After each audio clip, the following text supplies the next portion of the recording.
Good evening and welcome to another edition of Talking Wrestling with Pondwater Dave. But tonight, that's not the name of the show. Tonight, they say we don't talk about Bruno, but tonight we do.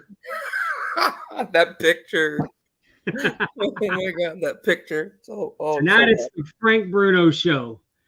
Double chins. Frank was the high bidder. We had a benefit auction, a telethon that the FFP guys put on, and Frank was the high bidder to host an episode. So tonight it is the Frank Bruno show. Frank, how are you doing? I'm settling in here in the great state of Washington. I think last I spoke to some of you, I was in New Orleans, which, no offense to those that live in Louisiana, but New Orleans is a lawless hellhole.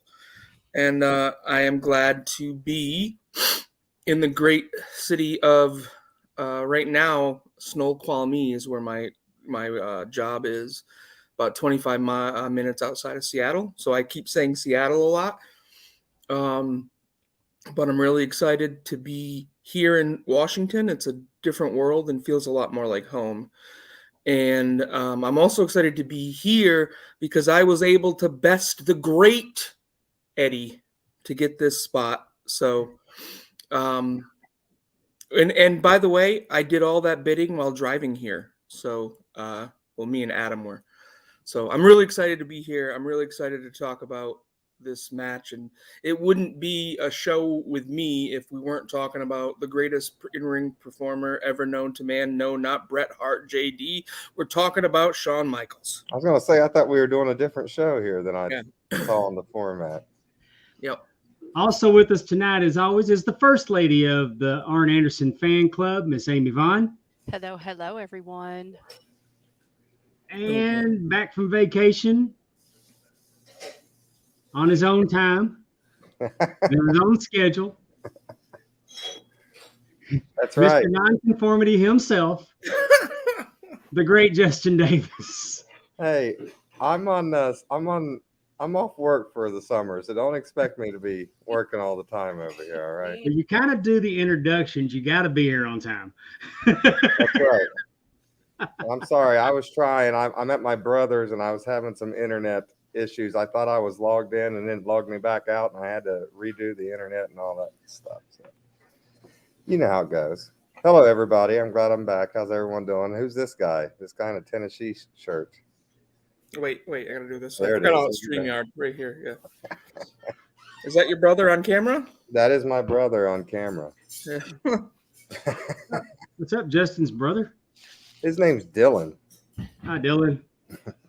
Is Dylan older or younger? Dylan is 8 years younger than me. Oh, and wow. 8? And about 20 years more responsible. Shit. I was going to tell you I had that situation in my family. I'm 8 years older than my brother, but then we took a strong left turn on that responsibility. We got our devil sister in the middle, right smack in the middle of us. So. The devil sister. Any of them knew about the nugget that I told you earlier. Oh, yeah, they do. So you're the only one not paying attention. The only interesting story about my brother is he once got mad at my sister when they were both young children and pooped in her bed in retaliation. So That's solid. With intent. With intent.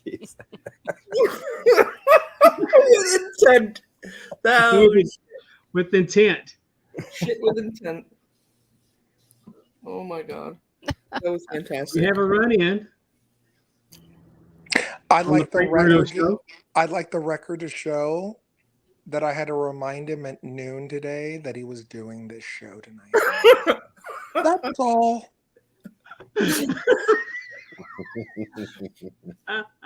Well, he called me, and I was previewing something for him, and he calls me, and he's like, "What time's the show tonight?" And I'm like, "What? I was in the middle of this like bank reconciliation from hell." And I'm like, "What show? What are you talking about?" He's like, "You're going with Pondwater, right?" I'm like, "Oh yeah. That's tonight at 6:00 our time." But he's like, I'm gonna tell him that I had to remind you. That is tremendous. And if you're joining us on YouTube, Twitter, or Facebook, we want to thank you. We got him going in the chat. Eddie Prather, who last night was proclaimed the tribal chief because he's Bill Apter told him he looked like Roman Reigns, so he's even going to be more obnoxious than normal. Did Bill Apter lose sight or something? Or man, I don't know what he was looking at.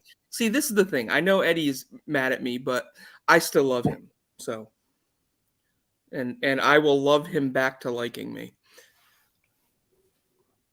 Well, he's in the chat. Andrew Hermes is rolling with us. Mike Bober's here with us. T-Weave's with us. Antonio Santos. He stopped in right for the pooping in the bed story. So that's right up Antonio's alley. I am acknowledging you, Eddie. I will always acknowledge my tribal chief.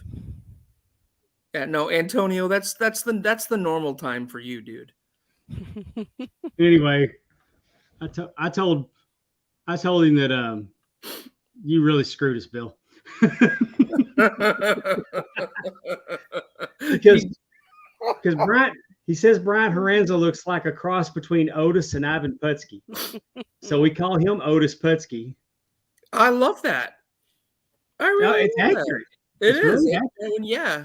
I wonder what what does he think Sorensen looks like? Because I'm thinking of what is it, Eugene, who used to be with the Bushwhackers, or no, he didn't say Eugene. What did he? Not Eugene. Jameson with the Bushwhackers. Man, I'm trying to remember who he said Sorensen looked like last night. Who did he say? Who did Eddie? Who did Sorensen? Who did Sorensen look like, according to Bill Apter? Oh, I don't remember.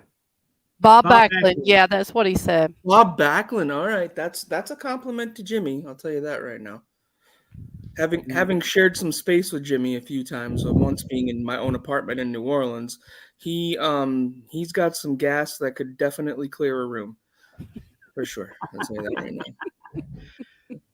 Well, and he's got, I'll tell you this too, Pondwater, he's got the cleanliness of Carl Mandick. So. Well, I'm going to. Bless. I got a public service. I'm going to start off the show tonight with a public service announcement before I turn it over to Frank. Because sometimes things happen in your life and they're teachable moments. And, I've been embroiled in a 2-year battle with Goose. Mm-hmm. And let me tell you, I miss Goose. The geese are gone. Aww. But now I'm faced with a new problem. Goose are gone. Gator is enter alligator. Really? Now, Dave, I do have a solution for this because I have watched Lone Star Law and Louisiana Law long enough to know you can call the game wardens and they will come out with a thing and they will wrap that sumbitch up and take him out of there. Well, yeah, we've called them twice, and they said if you don't see us in a few days, call us a third time. I got to tell you, Pondwater, it's the time that I spent in Louisiana, even driving through the bayous when I went to Houston or came to your house, I never once saw a damn alligator. I saw a lot of cockroaches and palmetto bugs and what are those things called? Geckos. But I never once saw an alligator or a crocodile. I was here 3 years before I saw the first one. This is in your secluded backyard, correct, Dave? Yes, this one's about 5 feet long. So he's significant. If per se he were to not be there anymore and maybe end up on your smoker, would anyone necessarily know that was the case? Well, the game wardens know he's here now. So. Oh, okay. Let's just say that let the cat out, the gator out of the bag here. Well, you can buy ring used wrestling belts cheaper than you can pay for the fine on killing an alligator without a tag. I know. Oh, really? You can't kill them. You can't. No, you're not allowed to kill them. You can kill them, then I'd be showing y'all a picture of a dead alligator. Because I'd gone out there with my 44 Magnum, and we I believe you have to have a special license to hunt and kill them, right, Dave? Well, you have to get like in a lottery and you have tags pulled. You have to have tags, and and in Mississippi, it's not like that swamp people stuff that you see where you go out and you just bait hooks and pull them out of the water. Yeah, and all that fighting and stuff. It's you got to go out. You got to be able to hook them. You pull them up. You got to have them, but then you can kill them and put them in the boat. But it's not it's really, really heavily restricted on how you can do it. It's true alligator hunting in Mississippi. yeah. There's people who go out there and they'll get them, 12 to 14 feet, 1,000 pounds. There are some monsters. There are some monsters up here. I want to know, where's this alligator's mama? Because that's what, where did he come from? Like, he's a baby, so surely. No, he's 5 feet. This one's 5 feet long. I've had this is the third one we've had in 7 years, and the other two were tiny. He's a few years old, yeah. Where did he come from? Maybe Just come crawling out of the woods? This one's probably 6 years old. There's a creek. It's not close. It's really not all that close. They go out of the river into the creek, and somehow or another, he found my little pond. And so it's not but every morning, just to tell you what a chicken shit I am, every morning I take my flashlight. I got one of those high beam flashlights, and I'll open the door and I make sure the porch light's out. Then I start shining the light out at the pond, and I want to see those glowing eyes looking back at me because I want to know that it's in the pond and not up by my truck. Well, Eddie, I know Eddie is here with us. Eddie, if you feel like taking a dip or a bath on your way to Huntsville, we've got the perfect place for you. Wow. That's a deep cut, Brad Stanton. Chiming in. Hey, we got my buddy Canadian Travis. Travis Frank is here. My old Loki Big Hog buddy, Canadian Travis, who was in Huntsville with us, Dave. I know. I'm familiar. I've met Travis before. Mm-hmm. I've heard a lot about him, but I've never met him, which is a shame. So anyway, when you so be happy with what you got because it can always get worse. That's my old man knowledge I'm imposing on everybody tonight. I thought my raccoon problem eating my blackberries was bad, but I think that's pretty tame compared to having a gator back there. Mm-hmm. Yeah, my cats, my dogs. Right. I'm a lot more grateful now that I only had to deal with the occasional cockroach and a palmetto bug that scared the shit out of me. That was yeah. I just want to say I'm honored to be on the Frank Bruno show. How about that? Frank, hey, Frank, thank you for being the highest bidder on that. That was awesome. Thank you very much for outbidding Eddie, so we didn't have to endure that for a second episode. Well, I heard Pondwater's plea that day. Adam and I were tuned in for most of the day.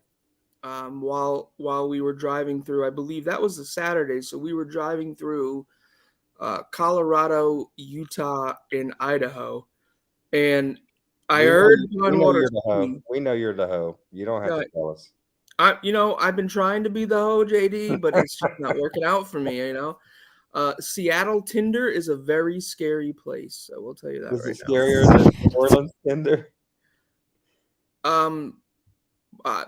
No. But I don't know. As long as you don't see Andrew Hermes on there, you're doing okay. I love that guy. I miss him. I need to scissor him. Oh, by the way, guys, I was walking around the Walmart here. It's in Covington, Washington, and I have the "Oh Scissor Me Daddy" shirt from AEW. I'm not kidding you. 6 or 7 people stopped me just to say they like my shirt. So we got some AEW fans out here. I think we have more scissoring fans than AEW. Oh well, these people didn't seem like they were into the physical act of scissoring. More of a, I like your shirt. But yeah, I just wanted to say that was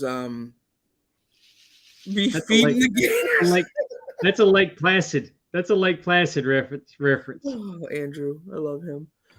Yeah, so I heard Dave's plea, and then I wanted to, when I thought about it, for Josh Odom, was bidding on a couple other things, and I'm like, you know what, I'm gonna go all in on this and hang out with my peeps. So Well, we're glad you did. Definitely. We're scissored in. scissored in. You know, when Ed gets his turn, because I told him if he went ahead and donated, I'd let him, because he was big mad. He was big mad. Oh, he was big mad. So anyway, Dave is repping the wolf pack tonight. Don't turn your back. You might end up. Yeah, NWO, not walking outside. That's what you need to tell that gator. Don't turn your back on the wolf pack. You might end up in a gator bag. Yeah, the gator bag. Oh, Jesus Christ. But anyway, just know, Justin, that you keep messing with him, he's going to make your display name Bronco Davis for that episode. Bronco right. Davis. That's Jesus right. Christ. I've been called a lot worse since this morning by my boyfriend. So tonight we're all going to bring a news item for you. News items. Frank, do you have some wrestling news for us for this week? I do. I'm more of a kind of something that I've read, and I really wanted to kind of get everyone's take on it. One of the things I found out through my research was today is Jungle Boy's birthday. Oh. He was born in 1997, which makes me feel really old that this guy that just made event to the pay-per-view is 17 years younger than me. But interesting challenging for the IWGP World Heavyweight Championship at Forbidden Door.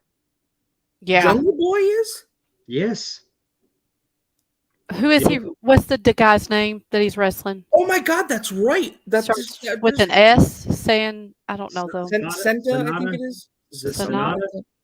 Something to that effect. He looked very sharp in his suit. I was very impressed. Is his first name Hyundai? You said his name's Sonata? I'm sorry. So something I read today is that AEW viewership was down for Wednesday and the demo was down. And last night they emanated from Washington, D.C., which was where Dynamite started. So I wanted to see, obviously, what attendance looked like back then on episode 1 of AEW. And you can definitely see that attendance is down. Yet they're bringing on this new show. Ratings seem to be making TNT and TBS happy. So while everyone's freaking out about this being down and that being down, attendance is down, because I can tell you, even going to Revolution in March, that wasn't sold out. There was a lot of people there, but it wasn't a sold out show like a WWE show would be. So I'm curious as to what, should we make anything of this attendance thing or what? I was really curious to what you three think about that. Are you thinking about attendance, or are you thinking about attendance? Or you thinking about ratings? I'm kind of thinking both. I mean, and honestly, they don't get my rating because I usually DVR it and watch it later. Same thing with WWE. So I don't know. I don't even know how they count ratings anymore, to be honest with you. Yeah, I don't see a whole lot in the ratings, because it's content, and it must be great content, and it's consumed in so many different ways that they're paying so much money for this content, and TNT wanted to add even more. Right. So they got to be happy with it. I don't know how many people actually watch any wrestling live. Besides the pay-per-views, right? I mean, yeah, that's what I would think that pay-per-view model is flawed, because I mean, I personally don't want to pay $50 to watch a wrestling pay-per-view. The WWE has spoiled me with Peacock and the network prior to that, and now for Forbidden Door, I'm gonna authorize it because Okada's on it. So did you not buy Double or Nothing? No. Okay. I will tell you this. Back in the day, guys, I was the one that, if it was a ECW month, I spent $90 as a 16-year-old or 17-year-old to watch all three of those shows that month. So yes, I'm spoiled. I pay $9.99 a month for Peacock and can watch all the WWE I want, but it's only 4 or 5 pay-per-views a year. I'm spending $50, and I will order the pay-per-view next weekend, and I will watch it and be excited to watch it. Hopefully in my new apartment, They're if my just, shit ever gets here. and I'm not casting dispersions on the product. It's just that there wasn't enough on that pay-per-view for me to not spending that $50 was more important. Now, if my grandson would have been over, we might have watched it. For me and my wife, just us, and she's not gonna pay attention to it. Probably. I mean, she does. She enjoys WWE. She's, most times she doesn't know who's on AEW. It's not her thing. And I mean, I would have paid $50 to watch Jeff Jarrett and FTR. That was a good match, and the whole Karen involvement was pretty cool too. I'm going to tell you this: Double or Nothing did not appeal to me for the first maybe 3 or 4 matches. In fact, I said that this is kind of a dud show. But Efren was there, so I was texting back and forth with him. And again, I key in on attendance because, I mean, what's that say? Oh God, Okada and Danielson. That's worth it right there. Yeah, MJF. Well, Ospreay. I think Forbidden Door is going to be a better show than Double or Nothing was. And I believe that too. But I'm sorry, I took us off on a tangent. That was my thing, kind of talking about doing over here, just kind of talking about the fact that demo and ratings are down. Well, Wednesday night's a hard night to go out. So, do we think Saturday is going to be a better night then? If I don't have to get up and go to work on Sunday, then I might be more apt to stay out. I mean, Wednesday night's a work night. And I don't know that Washington. I mean, I don't know the dynamic of Washington D.C. with the kids, with that demographic and how it all works. I know WWE's not selling out everywhere they're going. No, that you're right about that too. You're definitely right about that too. Yeah. So I don't know what would cause it. We're also into summer months, and I was in the truck stop business for 10 years, and even with what I do now, we're stocking our stores what we call summer drive. So people are going on vacation. Mm-hmm. Maybe there's just not the income, the discretionary income to go watch wrestling live. And maybe people are starting to realize that televised wrestling is not as enjoyable as house show wrestling. Because I would rather go, if WWE's in Jackson, me and my grandkids are there. It's a completely different presentation than what they put on television, and we love it. Mm-hmm. It's a little bit looser and funner, right? That's what, and it's 3-hour show, no interruptions. You have a 15-minute intermission. I will say, the house shows are fun because I feel like the wrestlers are they're a little bit looser. They're not placating to TV. The Eric Rowan that I saw at a WWE house show they could have put that Rowan on television. He would have been so much more over. It was just completely different presentation at a house show. I agree. I completely agree. But I'm sorry. You guys do your news stuff. All right, Amy, what do you got for us? Well, I wanted to talk about the season 4 of Dark Side of the Ring. They have just this week was the 4th week, and I believe it was the 4th week, and it was the Graham family. And I find these shows very fascinating because I did not know a lot about the Grahams. Obviously, championship wrestling out of Florida was not really something that I had a whole lot of access to growing up in Kentucky. And I have heard of the names Eddie Graham, Dr. Jerry Graham. He was briefly mentioned, but it was more about the actual father-son duo of Eddie and David, right? Now I forgot his son's name. Mike, thank you. Sorry. And they had Mike's daughter on. They had B. Brian Blair, people that you Kevin Sullivan. They had participants that were there during those times. Magnum TA, Chris Candido. They did one on Tammy and Chris Candido, and it really did mainly focus on Chris Candido and his life. It's hard not to mention Sonny and how that all went. But there's some really fascinating stories out there backstories that you just don't know. And upcoming is going to be about Matt Bourne, and most people would know him as Doink, but he had a career before that. And so again, just kind of giving you some insight. Bam Bam Bigelow is going to be an episode. Marty Jannetty, Abdullah the Butcher, Magnum TA. Fascinating. Magnum TA came out and he was part of the story. And I think that that's really cool because I think a lot of people, especially with Magnum TA, they think a lot about what could have been. I mean, here was someone that was really taken out of the prime, but he is totally at peace and he's totally happy with everything, and I think that's really uh, great that he was part of telling his story. Um, and so I think these shows, I've watched them all seasons. I think they're fascinating. I love knowing that behind the scene backstory um, of the companies and different people that I watched, especially as a young person. I just think it's all fascinating, and it's better than a movie. Life is weirder than fiction, right? You just can't make some of this stuff up. And so that is what I want to encourage people to watch. It's on Vice on Tuesday nights. They usually do show the previous episode or previous week's episode, like right after. It comes on at 9 my time. I'm Central, so 10 Eastern.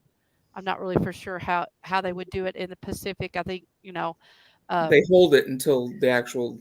So they hold it like AEW doesn't start here until 8 p.m. Pacific time. So right. I could get the damn results for it if I wanted to, which I don't do. No, yeah, I'll tell no. you, and the coolest thing for me with the Graham one that just came out here this last week was just how amazingly strong Mike Graham's daughter, and I'm sorry I Oh forget my, her name, Nicole. Nicole, who lost her grandpa to suicide, lost her dad and her brother to suicide.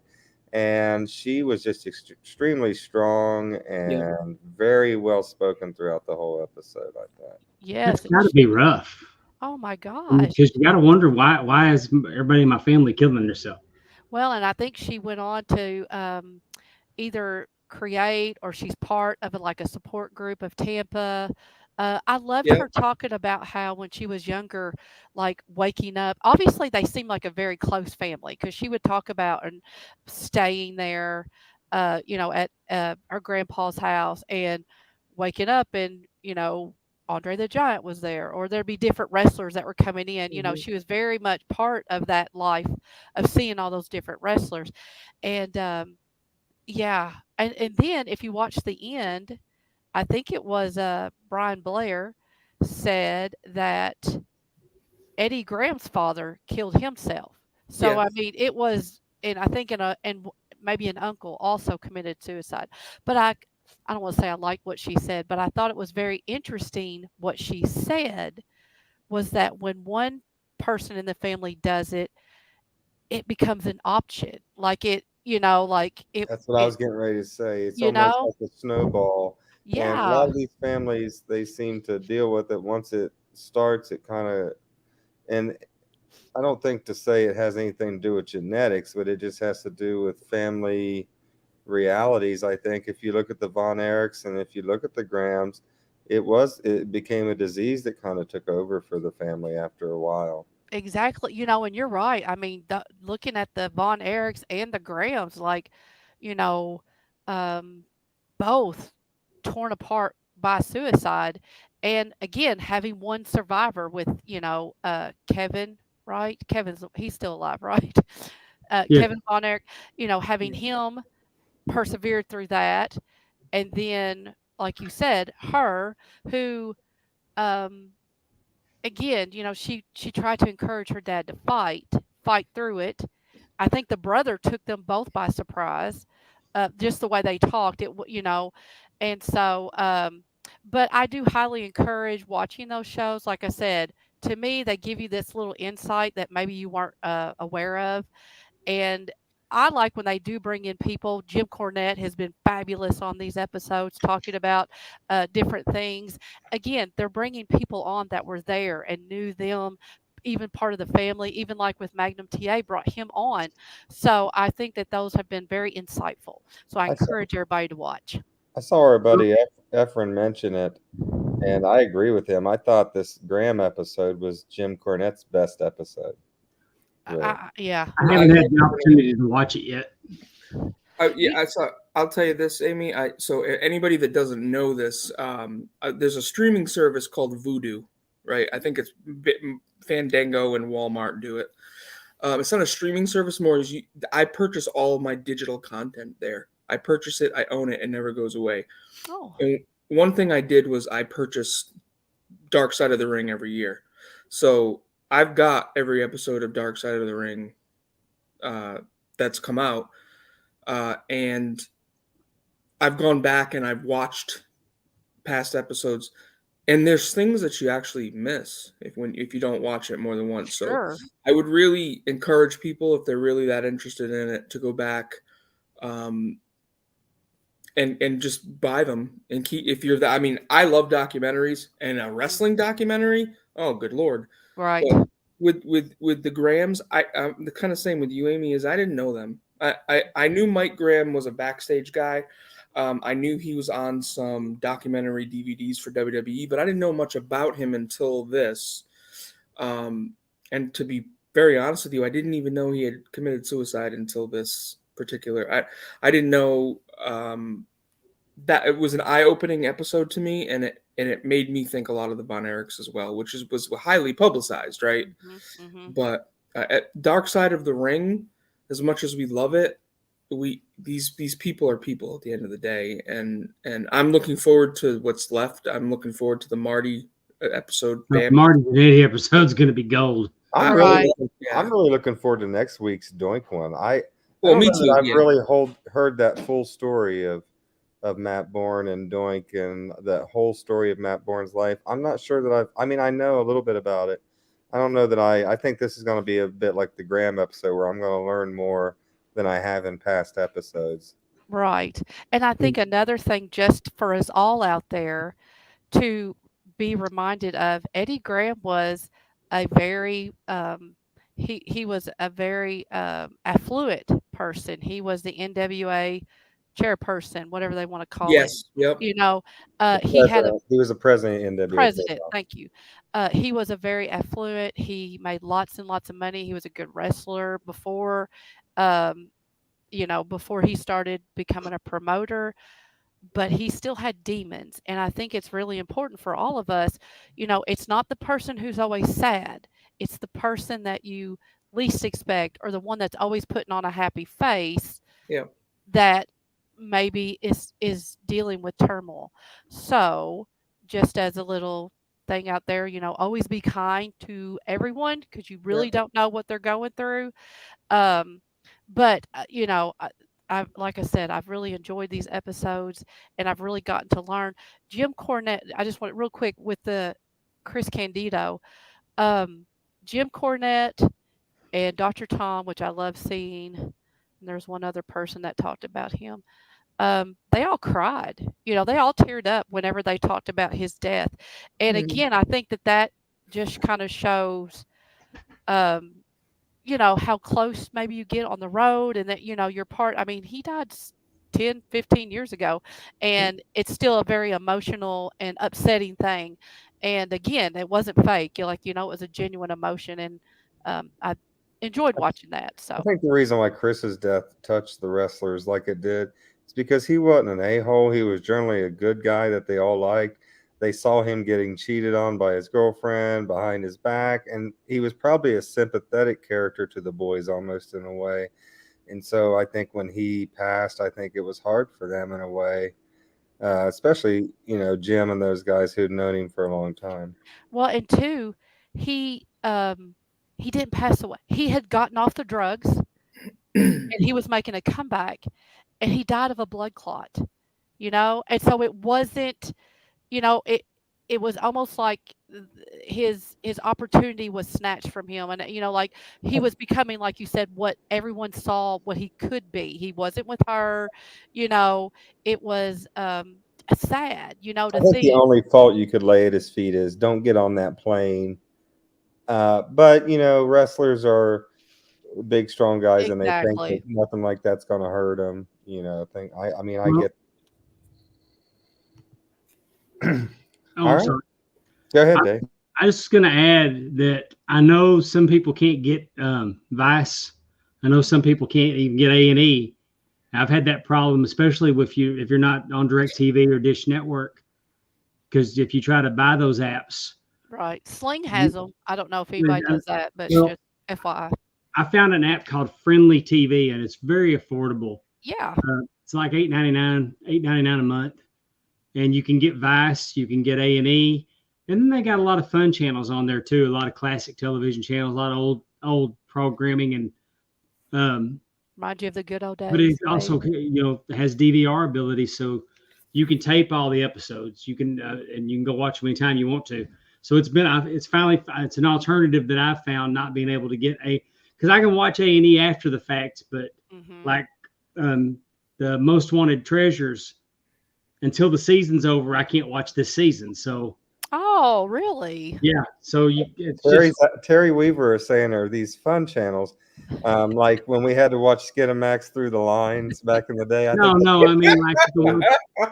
like Me TV or something where you can watch old Star Trek and the $6 Million Man and all those old TV shows, but they weren't from back in the day when I was just a Ute. I was going to say the good old days, right, Dave? Yeah, Justin, what do you got for us tonight? All right, so I figured you guys would have all the news covered, and I think you kind of do. So I thought I'm going to go off of news, and I'm just going to go with today in wrestling history, June 15th. What happened on June 15th? So we have some interesting things. We had I believe the 1998 Bash at the Beach, where that might have been yesterday, but the final of the best of 7 where Booker T beat Chris Benoit for the television championship, I think happened yesterday, 1998 Bash at the Beach. We also had, this was interesting, 2003, we had the pie eating contest between Eric Bischoff and Steve Austin, which featured Mae Young, and I'm just going to leave it right there. Let's just say Eric got a lot of pie that day. That was Bad Blood 2003, which the main event for that would have been Triple H defeating Kevin Nash in a Hell in a Cell to retain the World Heavyweight Championship during Triple H's reign of terror, I think, here, 2003. Mick Foley would have been the special guest referee on that match. Also in 2009, this is interesting, on a Raw, June 15th, 2009, Vince McMahon announces that he has sold Monday Night Raw to one Donald John Trump. Yeah. So there's that.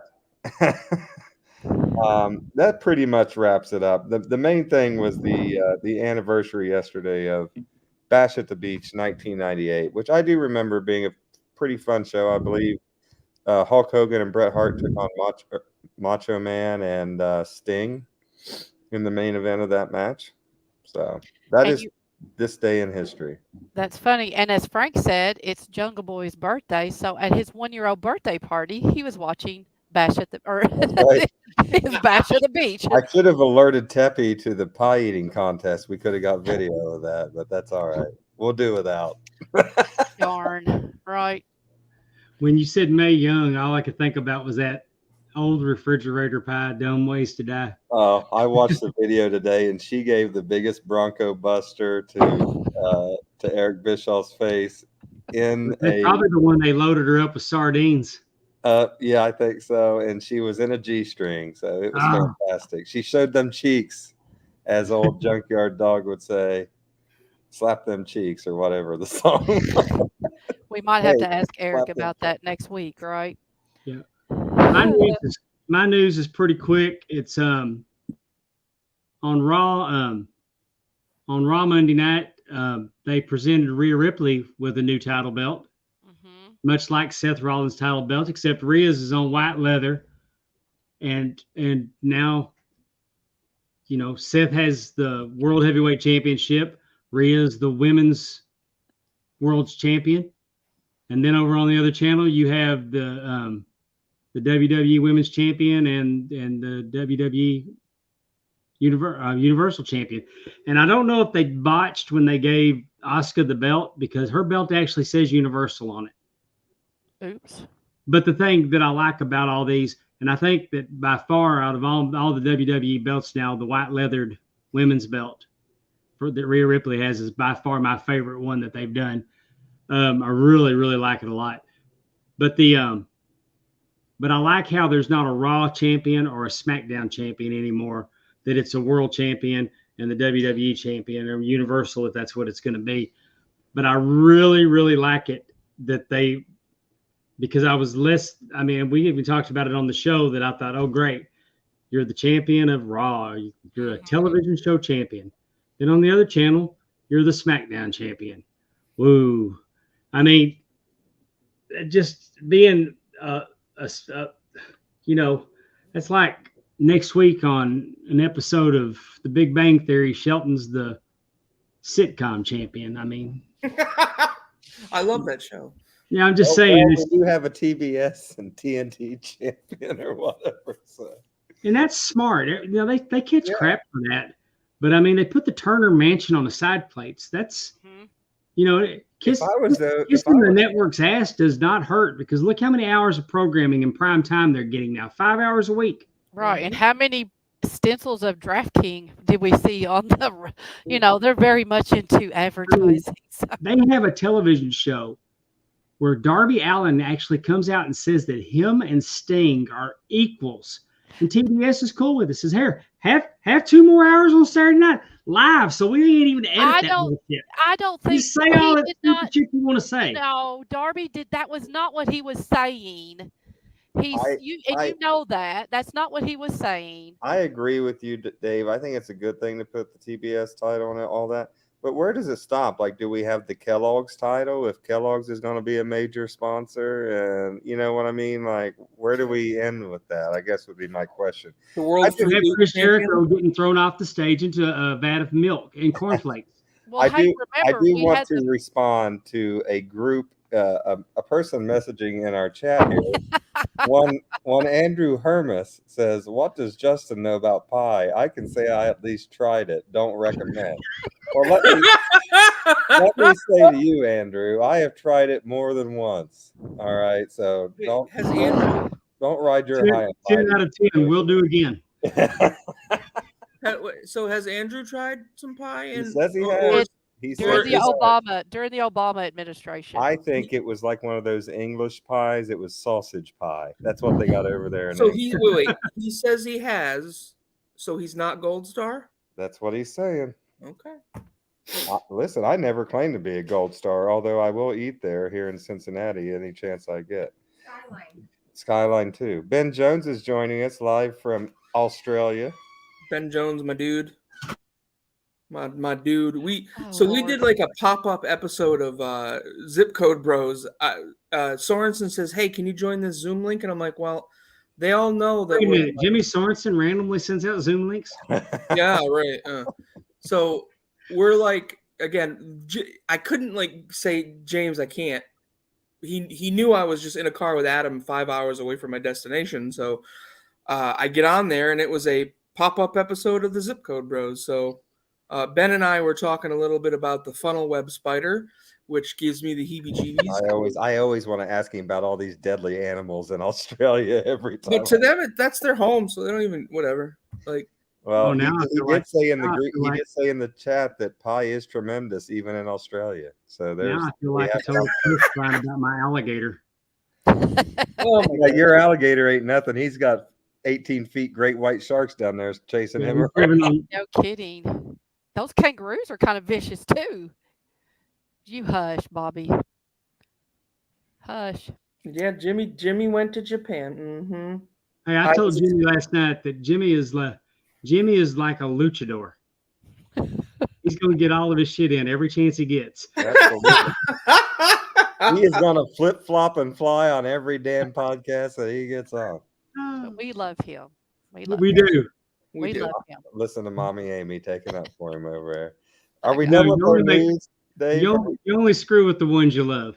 That's right. right. We got to remember, Justin, we had the Mountain Dew, whatever, dark match. So, That's I right. mean, they figure out a way. It may not be a belt, but it may be a match or That's something right. I like forgot that. about the Mountain Dew Dark match. Yeah. I All mean, right. so Are we going to trivia? Do we have trivia today? What are we we doing? do have some trivia. So, for all you who, I mean, most of you all know Frank is huge HBK fan, right? We all know. Some of I'm us gonna have been fail this privileged to test. see. Well, I was going to say, well, some of us have been privileged to see the photos. If you know, you know. But today we're going to watch the match between Shawn Michaels and Chris Jericho, WrestleMania 19. So I've decided to do some little trivia about WrestleMania 19, Shawn Michaels and Chris Jericho to give everybody a fair shot. Okay. Okay. All right. The I first will one. say I have seen this match, maybe Okay, once, but I won't remember anything about it. So go ahead. Well, I don't really talk a whole lot about the match because we're going to watch it here in a little bit. Hang on, So, Jared Weiss has brought some greatness. No, we need a Kool-Aid Man branded wrestler. Like just Oh, every God. now and then you'll you'll hear Tony Schiavone go, "Oh no!" And then you'll have somebody burst through the wall, Shockmaster style. Hey. Oh yeah! Can I I'm going to sign up can for I that job. recommend? I was going to recommend Dave Silva for the role, but it's whoever. It's what. I No, like I wanna that. do I it. like that. Oh my God! I like that. That's a good idea. And Yeah.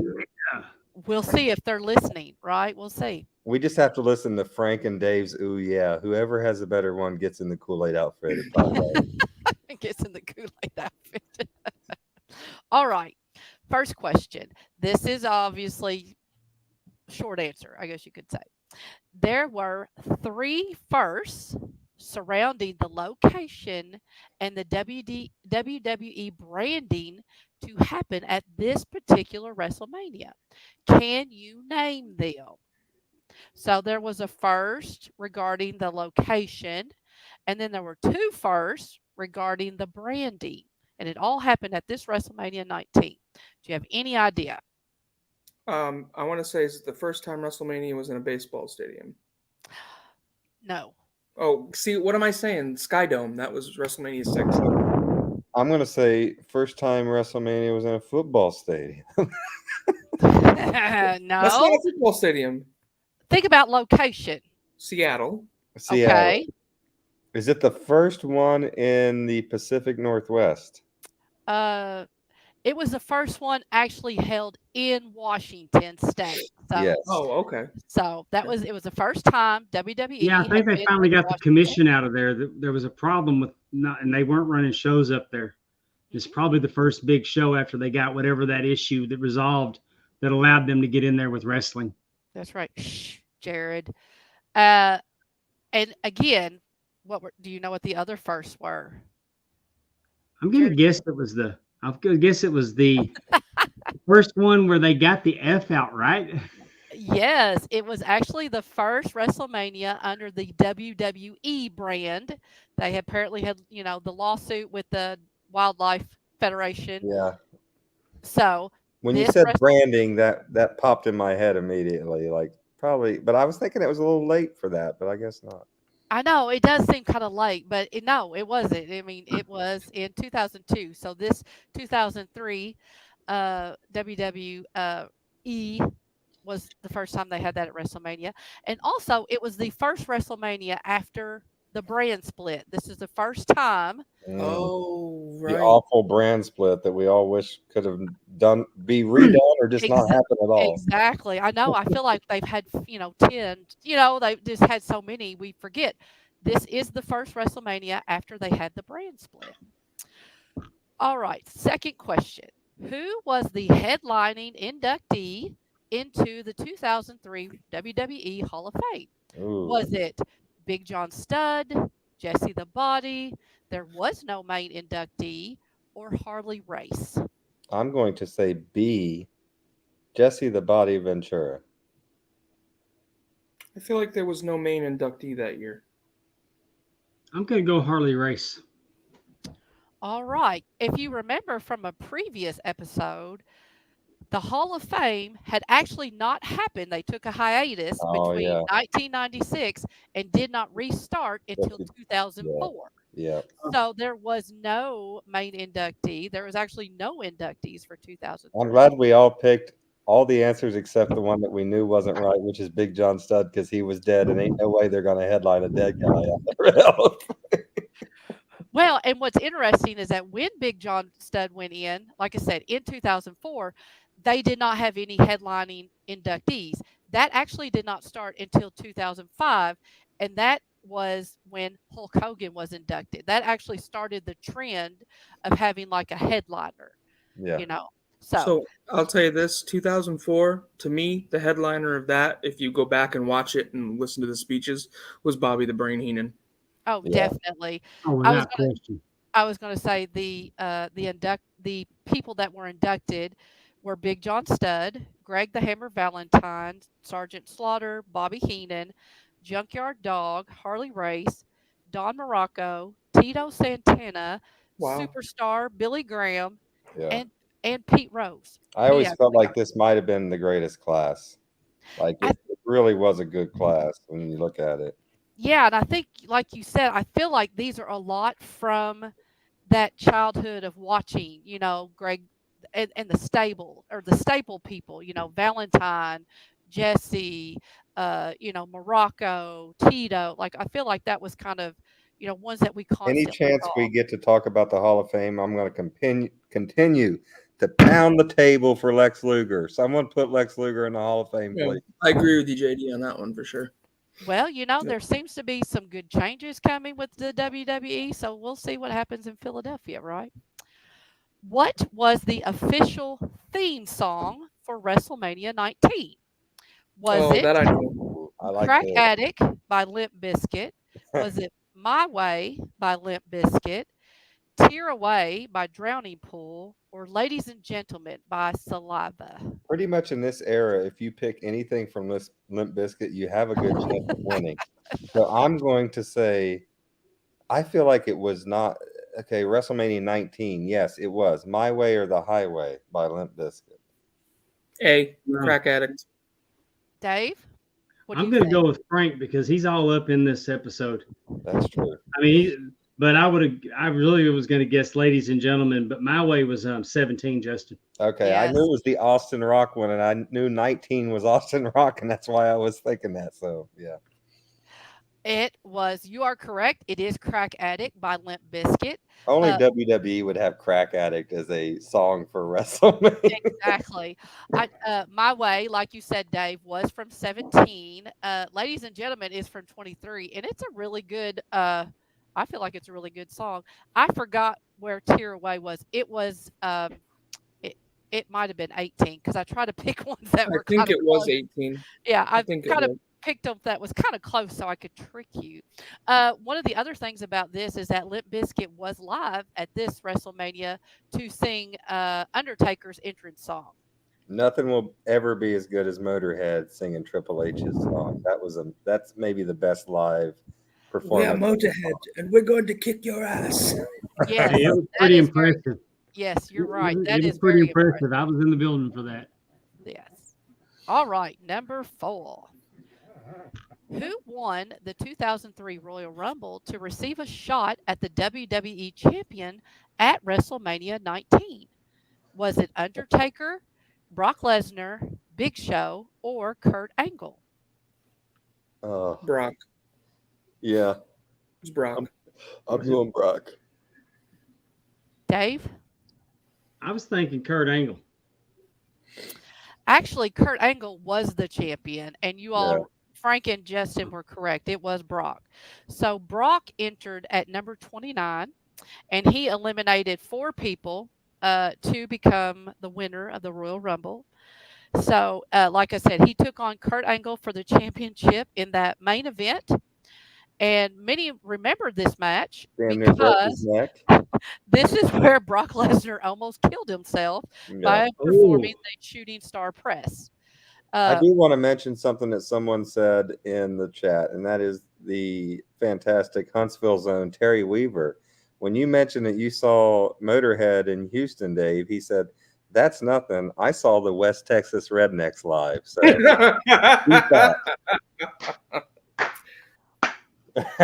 you got a slow clap for Dave on that one. I got one up on that one.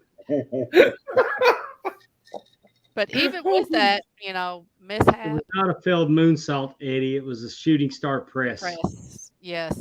Eddie. I mean, someone that's 80 years old like you should know all these moves by now. Maybe in the next decade, maybe in the next century, you'll figure it out, Eddie.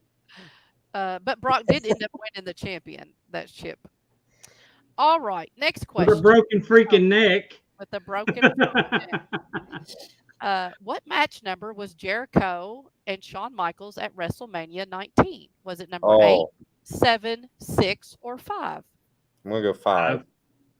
I feel like it's 5. Yeah, it was early. It was the 5th match on the card. Very good. That one was easy because I had to go I had to go find the match. WrestleMania 19 was the first WrestleMania for Shawn Michaels in how many years? Oh, I'm sorry, Stephanie.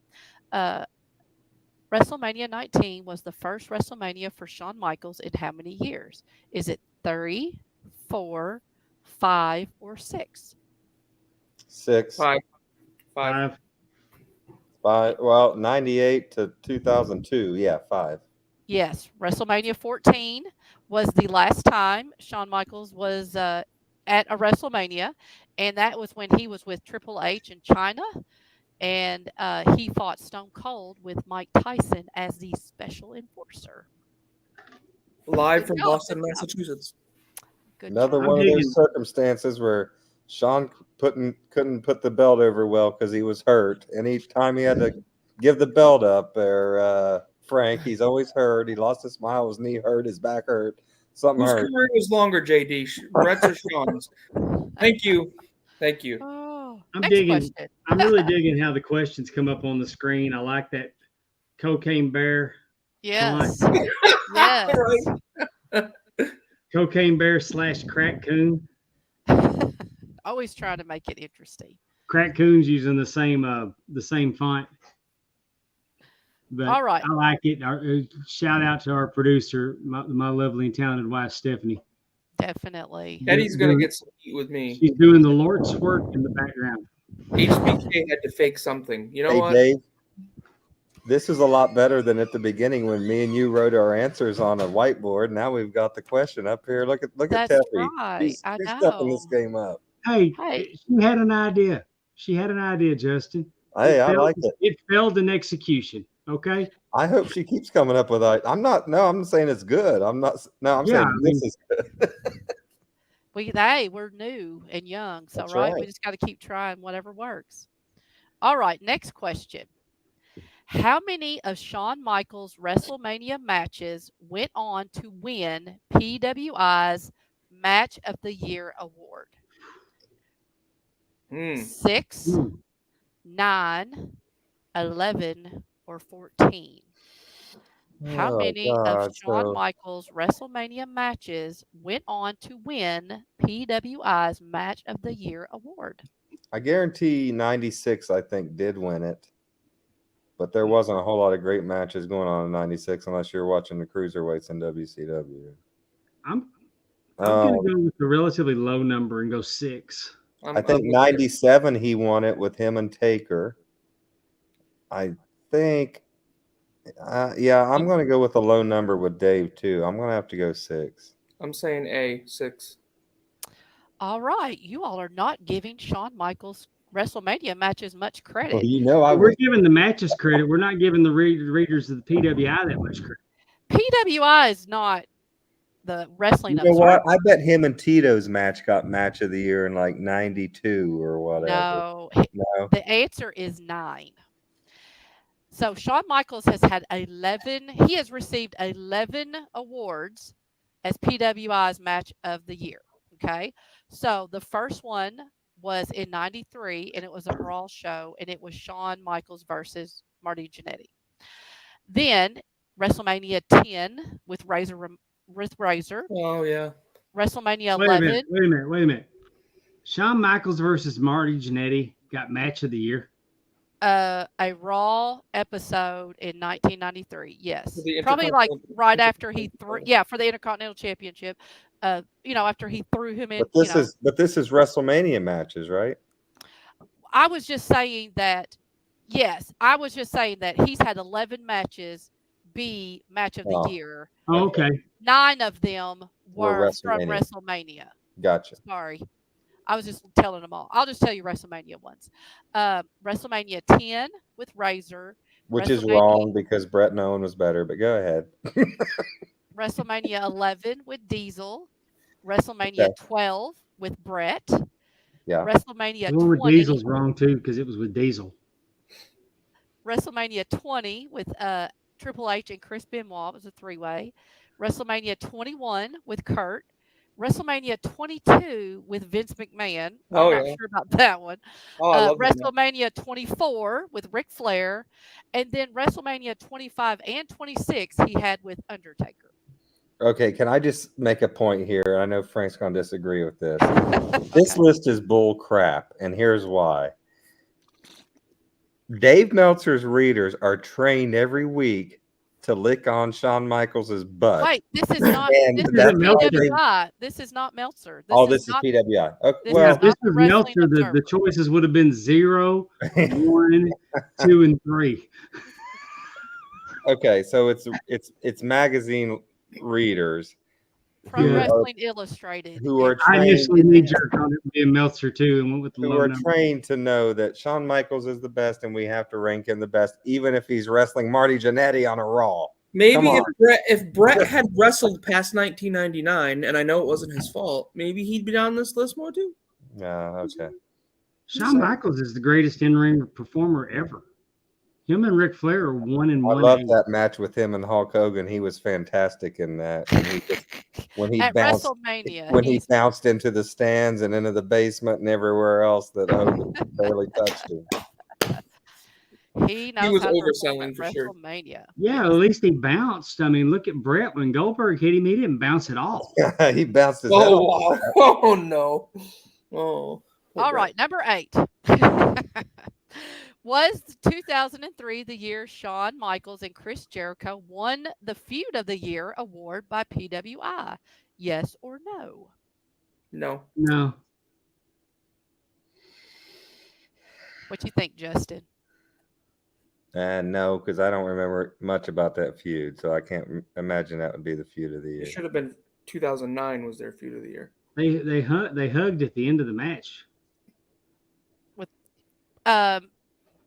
It was not, but it was not 2009. It was 2008. It's Okay. when they Oh. won Feud of the Year. It started off just in June episode of Raw during the talk show segment, the highlight reel. Jericho had Michaels out. They were talking, blah, blah, blah, turned on them, threw him into the Jericho-tron, and they went through many, unsanctioned match, last man standing, blah, blah, blah. So in 2008. Oh, The that's two- when Jericho decked his wife, right? I believe so. Yeah. That had to be whenever he accidentally hit her. But the 2003 Feud of the Year actually went to Brock and Kurt Angle. All right, number 9. In the PWI Top 500 for the year 2003, was Chris Jericho ranked in the top 5? Yes or no? I say yes. I say yes. Yes, definitely. Definitely. Do you know what number he was? 3. Probably 5. 5. He was number 5. He was actually number 4 in the previous year. The top 5 were Brock Lesnar, Triple H, Kurt Angle, and a Japanese person. I cannot say his name. Kei Muta? Kei. Yeah, that's the Great Muta, Amy. That is not the Great Muta. Kenji Muta? Muta. Mutoh. I looked him up. That is not the Great Muta. No, it's Kenji Takeshita, I think is his name. He was like I looked it up because I was like, but no. So he was in the top 5, and he was number 5. Spell his It's name. Keiji is the first name, and then it's Mutoh. Muto. Yeah, Amy, that's the Great Muta. That is not the Great Muta. If that's not the Great Muta, I'll kiss your ass in the middle of the road and give you 20 minutes to draw a crowd. Well, you know what happens when you second guess my trivia. So pucker up, asshole.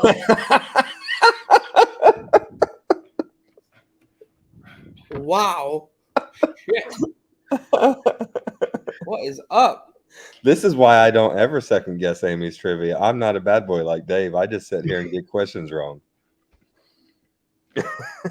That's right. So it's not the same spelling, Dave. I don't know. It's not the same spelling. I'm gonna put on my red straw hat. Eddie says that Great Muta went by Kenji Muta in Japan. Is that true? Eddie, shut up. Listen, Eddie, you haven't been to Japan like James Thornton, so you have no room to speak. I'm dead. Paul Thornton, he would know exactly. That's what I'm saying. I've never loved Hermes more. And What'd he say? Eddie can't speak on Japan. There's only one man that can speak on Japan, and his name's James Sorensen. Y'all be yes. Andrew Well, said if someone not called be that. Sorensen, he would know. That was fantastic. Oh, we just ought to just shut it down right there. We're not going to get any better than that on this episode. I don't know. I don't know what's better, that or Amy telling you to pucker up, assholes. I might. Anyway, next question. I texted it. I screenshot Google and sent it. So we're going to move on. So anyway, number 10. Shawn Michaels has been on the top PWI top 500 list a total of 15 times. How many of those times has been in the top 10? D. 8, 9, 10, or 11? I say D. I'm going 10. 11. It was actually only 8. Well, they don't know what the hell they're talking I knew about. I should have went with the lowest number. He was ranked in the top 10 8 times. 2008, 2007, 2006. Oh, in the top 10. 2004, 1996, 1995, 1994, and 1993. For the year what I thought was interesting for the year 23. Hold on. For the year 2003, I'll get it. Now I'm all flustered with the whole damn Great Muta thing. But for the year 2003, he was actually ranked 32. His lowest ranking was in 1998, and that was at 49. And he was not ranked between 1999 and 2002. So that 98 ranking, though, I can't remember. I feel like this comes out in the summer, late summer. But that 98 ranking came after he got hurt and was done, and everyone knew it. So that's probably why they ranked him 48. Right, because he only wrestled for 3 months that year. Yeah, because he was not ranked. I mean, he was off from 1999 to 2002, and then he came back, and then again, 2004, 6, 7, and 8, he went all.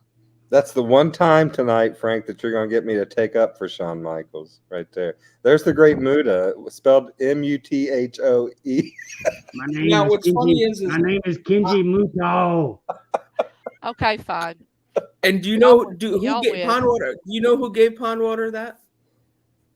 James Sorensen. Yep. Yep, because I was there when it happened. How'd I know? Dave is correct. It was the Great Muta. But It was now, are you going to pucker up? Pucker Up A-Hole is going to be a T-shirt when we finally get around to getting merch.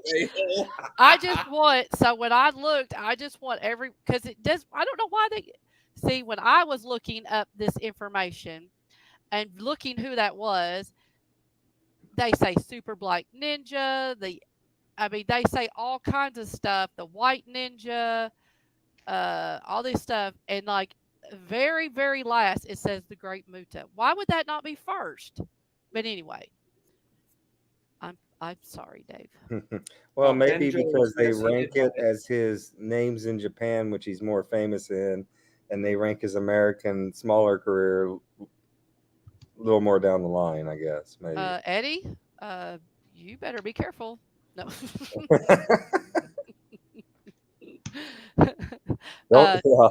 Don't you get involved, Eddie. Listen, she's ready to rip right now. You better watch out. That's right. When I get mad, you just never know who's going to get the shot. Well, there's Amy's trivia. Thank you, Amy. That was it, right? 10 questions? Yes, that was it. Thank you. That was good. And It about caused the show to end, but it was good. That is the shirt. All right. Well, what are we talking about now? I guess Frank wants to watch some damn Shawn Michaels match. I'm ready. I got it ready too. So Frank, share with us why what is it about this match? Tell us why you picked this one out and what are we doing? So I picked this because it was Shawn's return to WrestleMania, and it's also emanating from Seattle, which I just moved to. So I figured we could enjoy a classic Shawn Michaels match where he, this is before he switched to he has the old tights on, and this is his swan song have his return. jeans on or his shitty brown tights that he would wear. Exactly. This is a classic Shawn Michaels WrestleMania entrance, match, ending, everything. So to commemorate the fact that I now live in the Pacific Northwest for the foreseeable future, I figured we could do this. Well, tell us what season it is of WrestleMania here. It's going to be 19. We're going to go to Peacock if you'd like to watch along with us. You're going to be season 19, episode 1, at 59 minutes and 30 seconds. 59 minutes and 30 seconds. I've had it here for about an hour, so you just tell me when. All right. I am there. It's the Bruno show, so you give us the countdown. 59 right, minutes, 30 seconds. Sorry. Are you there, Amy? Are you there? Yes. Pondwater, For you guys following along, you should see a picture of JR and the King with his hair all gelled up like Elvis. So that's what you should be looking at, I think, as you absolutely. Yep. All right, we ready? Yep. All right, in 3, 2, 1, play. Be sure to mute. Be sure to mute. Frank, what do you think? Frank, what do you think this is? Top Guy Theater? We run this like a professional thing here. Hey man, we had some fun on that show, and there's actually talk of bringing it back after the. I've heard. I saw that. Didn't someone win, or didn't someone bid on an opportunity to be a guest? I have to be honest. Again, that was Saturday. I was coming out of Denver that day. We hit the mountains. I only got to participate for about 45 minutes before everything. How was the trip with that slapback Adam from Bama? Was he well behaved on the trip up there? I got to tell you, I'd be screwed without him.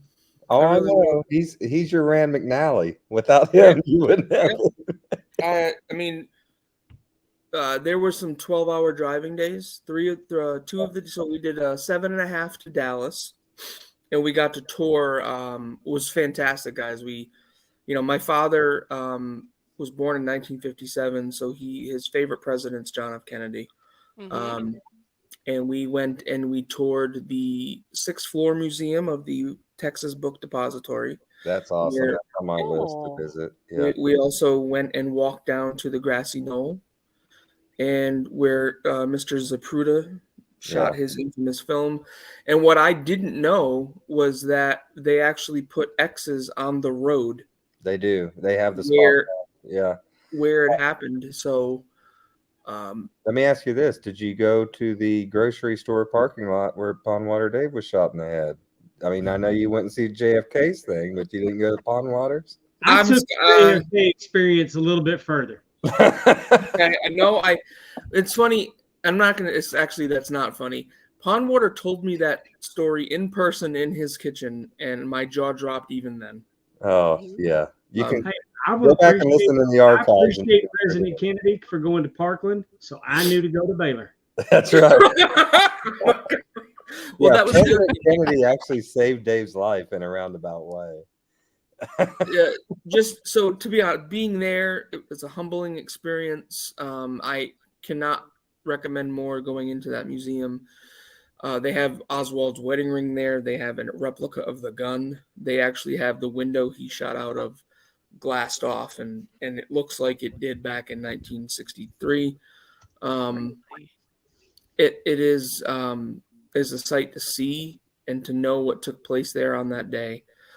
For Father's Day this year, I got my dad they reprint they actually reprint the newspapers from that day. The Really? Dallas Morning News and I think the Something Herald. So I bought those and sent them to my father for Father's Day. Nice. And then there's a magnet of JFK's campaign button that I sent to him as well. It's a sombering, Talk about humble experience. the campaign button. My uncle, when I was in high school, he lost his chain, his gold chain, out at my grandparents' farm, and so he had a metal detector and started looking for it, and he found it. But he also found in the yard a 1960 Kennedy Johnson button from my great. Oh my God, that's great amazing. grandma had. Yeah, That's amazing. cool. I have it actually. And of course, we went to AT&T Stadium. We went to. I wanted to see where the Texas Rangers played. It was. I mean, we did run into a.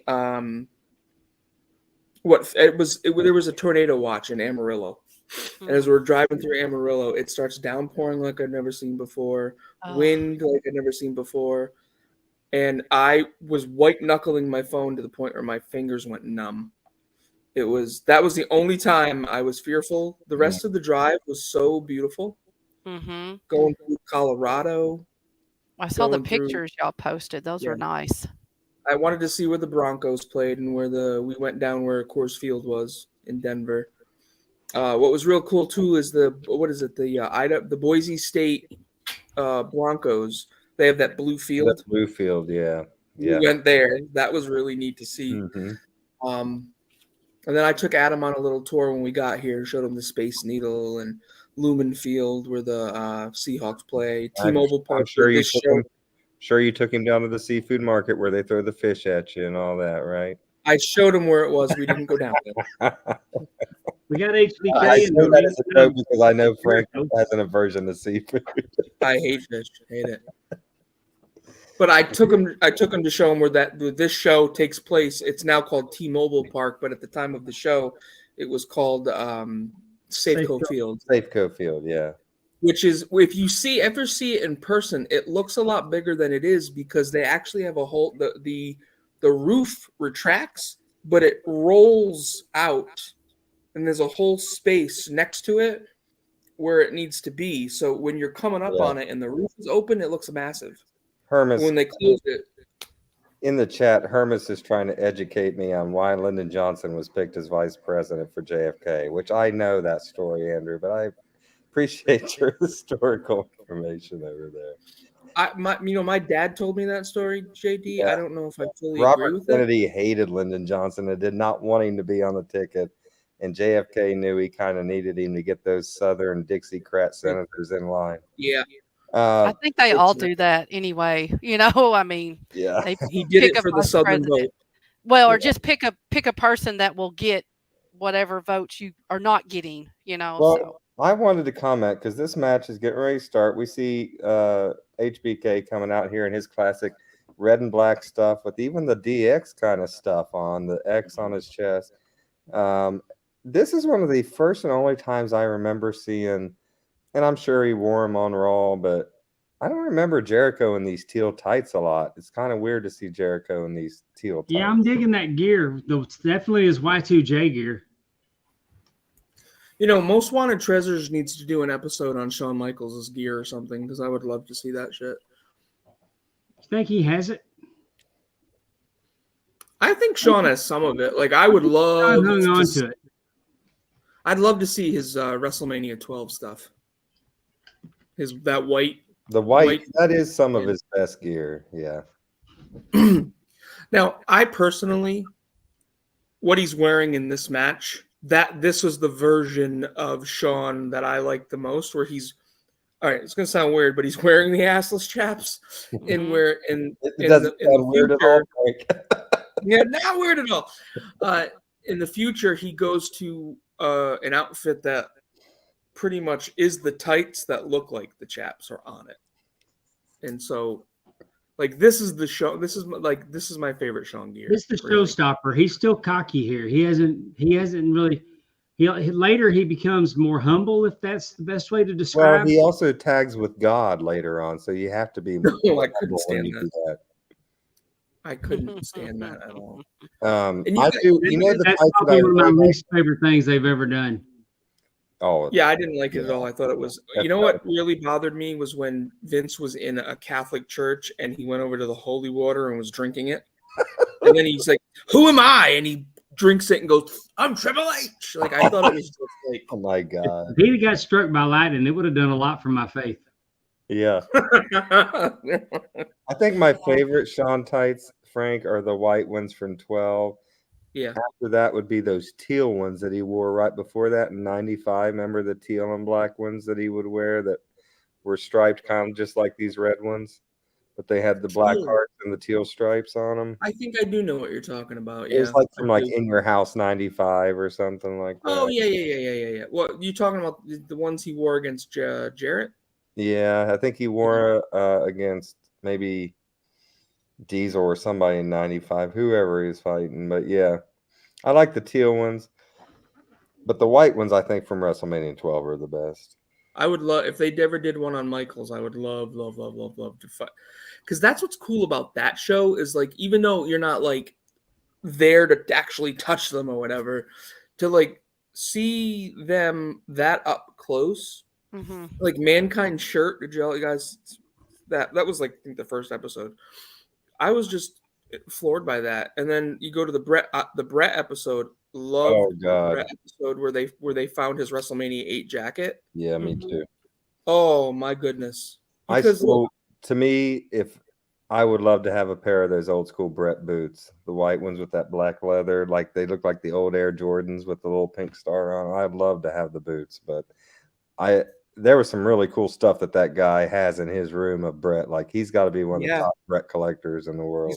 He had the Hart Foundation outfits. He had the outfits. Oh, that's Tim Jameson. He had everything. That's Tim Jameson. Yeah.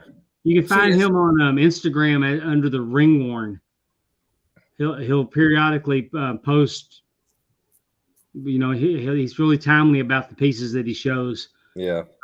He was on season 1 also, and he. Yes, he was. He came on the. He actually came on Sad News Bears and did an episode with us when we were doing that. Did he? I must have missed that one. Speaking of that, I've got to watch I haven't watched, because, so again, I'm a dork, so the A&E biography series I've also bought on Vudu, so I don't, the minute they air, they upload them commercial free the next day if you've bought the season. So I have not watched the Jeff Jewett episode yet with Piper, so I'm really excited to watch that one. I'm going to probably watch it when we're through here tonight. Yeah, it's good. Yeah. We're talking about. We had Jeff gone on Top Guy Tuesday this week. On ad-free shows, the top guys get their own meeting. I mean, it's a kind of a mingle type deal we do every week, and I brought Jeff Jewett on to tell us about, his experience at A&E, what they did with that show. And he was telling some of the behind the scenes things that didn't make it onto TV that were really interesting and maybe should have. Wait, say that one more time, Pondwater. I'm sorry. There was a lot of things that were cut from the episode that Jewett thought should have been in there. Interesting interactions between Mick Foley and Drew McIntyre. Oh, wow. Okay. And, Okay. We were talking about gear. I saw on Facebook someone was selling the Tito Santana tights from WrestleMania 7 or 8 whenever he fought Shawn Michaels, and he had the green 8, and he had the green tights with the gold down the middle and the pink boots. Yeah.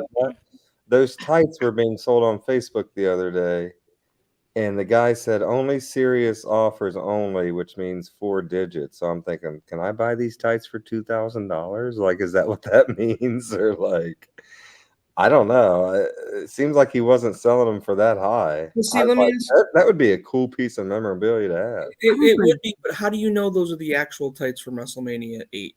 He wore when he was El Matador Tito Santana, he never wore anything but green and pink. Well, so how do you know those are the actual tights? Wore white. I think they would be decently easy to authenticate. Because how many of those are really made in that way, in that same style where he had them made back in the early 90s? And Andrew over here with the role play tights, at least at my house. Andrew's on a roll tonight. I've been reading him over there. Well, Bobby was talking about Nash versus Brett at In Your House. Taker interrupts, and Brett wouldn't take the finish. Oh, right. Yeah. Backstage, Taker told Brett it isn't about you. You know, I think Brett gets a bad rap for a lot of things, and I know that you and I, JD, always break each other's balls about Brett and Shawn, but after Hulk Hogan, Bret the Hitman Hart was my favorite singles wrestler until Shawn went solo. Shawn Michaels and the Rockers are my favorite tag team, and the Hart Foundation were a close second. But I met Bret. He signed my belt. Like, I was a kid in the candy store that day. I was there. Oh, that's right, you were right. Yeah, So I don't think my wrestling fandom is what it is today without Bret the Hitman Hart. And I think he gets a bad rap and people call him bitter and stuff. But let me just tell everybody out there watching right now, if your boss were to screw you the fuck over in front of 20,000 people and millions watching at home on pay-per-view, you'd be pretty goddamn bitter after that too. So yeah, and if your former boss then killed your brother through a stupid stunt. Yep, that he didn't want to do. And there's a lot, and then you have a stroke. There's a lot of things that weren't fun things that happened to Bret back to back right there. Bret should have done the time-honored tradition and not been a bitch about it. Okay, Pondwater, I agree with you on that one. I think that the bullshit surrounding I can't lose in Canada. I think there was ways to get around it from both people, Vince and Bret. Yes. Absolutely. I do believe that night Bret should have dropped the belt, regardless. Yeah, I mean, it should have been Bret thanking Vince for the opportunity to not make $1 million a year in the WWE and go get all that WCW money that he didn't have to work real hard for. Yeah, I just don't think. I don't think. I grew up Stu Hart's son, so let me do what's right for the wrestling business and drop my title on the way out. I just don't think I don't think he was ever real thrilled about going to WCW in the first place, and he kind of if he wanted to go to WCW, he would have done it in '96 when he had the opportunity. He came back to WWE. Okay, Eddie's saying HBK kind of started that BS. I don't really know. Well, I know what Eddie's talking about when Shawn said, when Bret told him he'd be happy to put him over and put everything behind him, and he said, "Well, I appreciate that, but I'm never going to put you over." I wouldn't do the same for you.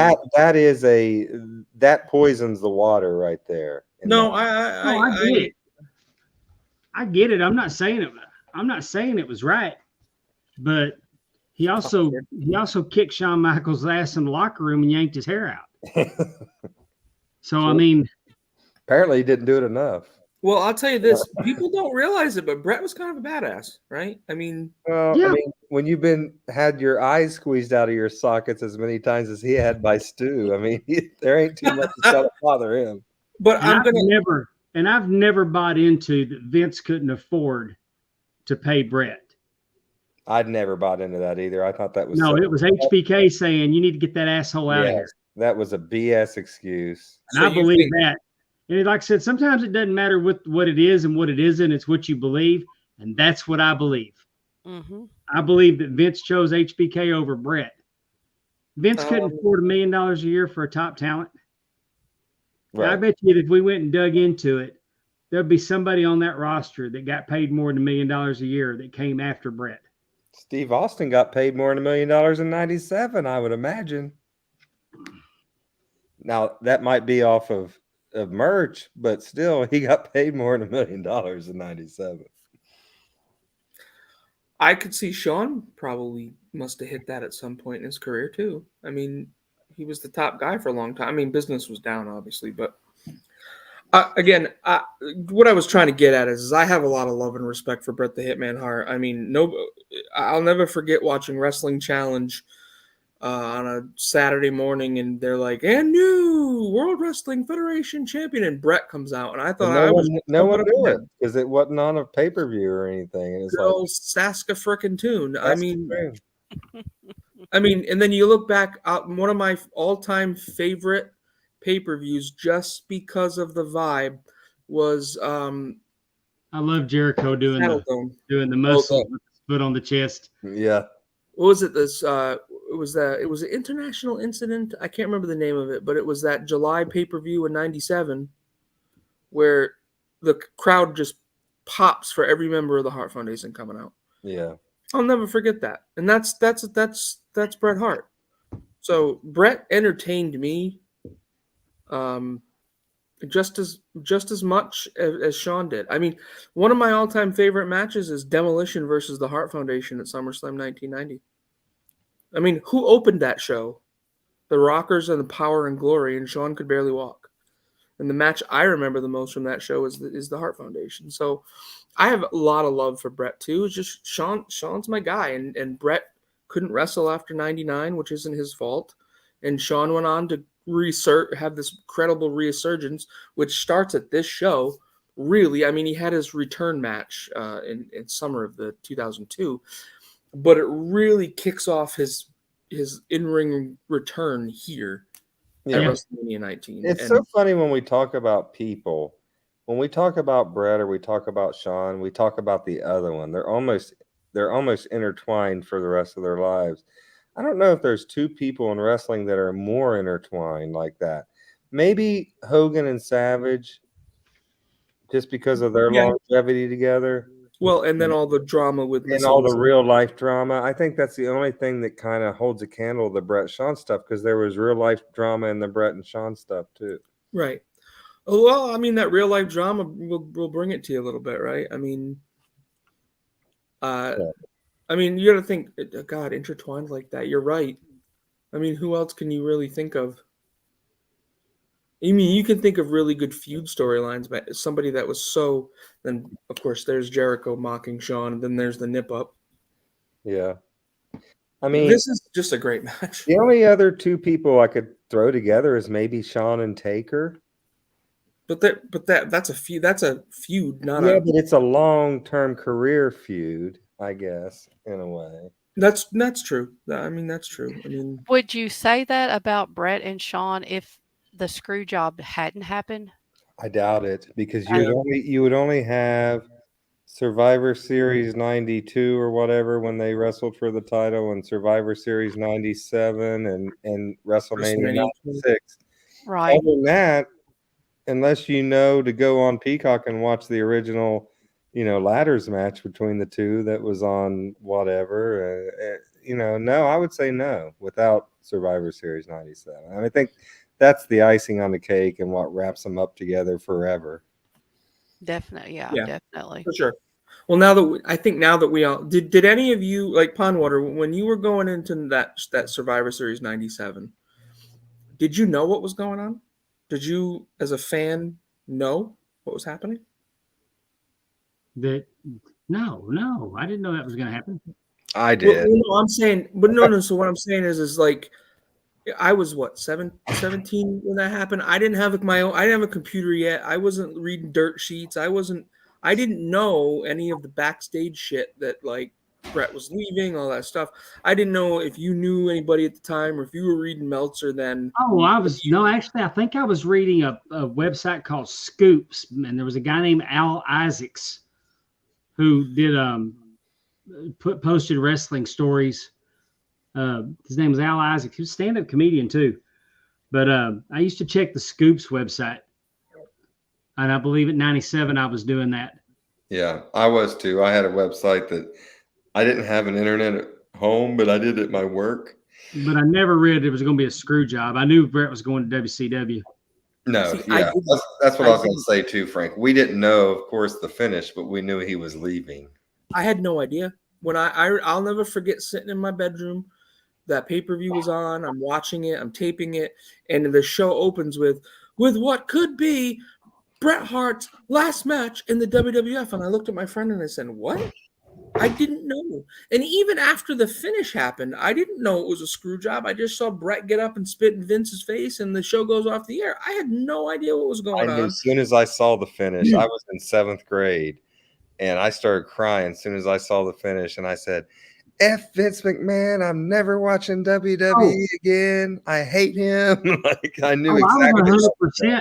I was 100% in Brett's corner that it was wrong to screw him because Vince McMahon has been and forever will be my wrestling villain, my nemesis, my wrestling nemesis. Mm-hmm. So, yeah, I was 100% sympathetic to Brett for getting screwed. And he's leaving to go to WCW, and he spit on him. And it was later when I come to realize that it wouldn't have hurt to do what was right on the way out the door. Because how are you going to lose the title? How are you going to lose title? Because you didn't never win it. Right. I mean, that's just so. I mean, don't be a mark for yourself. Do the right thing. For a business that's bigger than you. Wrestling with Shadows came out, and that's when I fully understood the magnitude of what happened. And then 2002, remember that show WWE Confidential? Yes. Is the first time Sean admitted he knew about it on that show. And then obviously Brett's book comes out, Sean's book comes out, the DVDs come out. So I didn't really know the full gravity of everything until like 2007, once all of the stories had come out. Like I didn't realize how incredibly, like I knew something was wrong, but I didn't know the backstage bullshit that was. I had no idea like that Raw in Hartford where Brett's pulling Sean's hair out and shit. They're fighting. No, I had no idea that shit even occurred until it was in the books and stuff. Not only was I super mad right after the night of crying and mad, then I'm going to watch Raw the next day because they say Brett's going to be on there. Dan brought up that I about threw my TV out the window. I am done with WWE forever. I'm sorry, I shouldn't have said that word. Yes, the little person.